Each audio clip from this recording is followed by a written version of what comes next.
Welcome to Man Does Tech, where I solve the problems you didn't even know you had. In this video, I will show you how to make a zombie in Roblox Studio. First, open Roblox Studio and begin a new baseplate project. Next, insert a character model, either R6 or R15, which will serve as the foundation for your zombie. It is important to rename this model to Zombie for easy identification and organization within your workspace. This initial setup provides the essential structure before we delve into scripting its unique behaviors and characteristics. Now, let's bring your zombie to life with a script.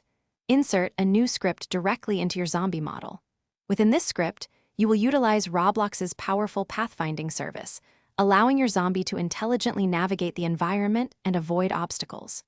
Crucially, you will program the zombie to identify and relentlessly pursue the nearest player, creating an engaging and challenging experience for anyone in its path. This core logic defines its movement. Next, we will equip your zombie with the ability to attack and manage its own health. Implement a function within your script that enables the zombie to inflict damage upon players it encounters, perhaps 5 damage points per hit. Define the zombie's total health, for instance, 100 health points, and create a system for it to take damage from player attacks. Finally, ensure the zombie is properly removed from the game once its health reaches 0, providing a clear defeat condition. Finally, personalize your zombie and ensure it functions perfectly. Customize its appearance using various body parts, accessories, and textures available in Roblox Studio, making it truly unique.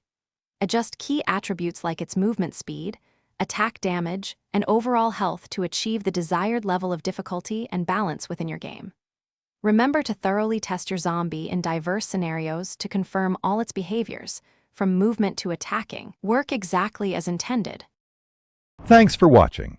If you found this helpful, don't forget to like and subscribe.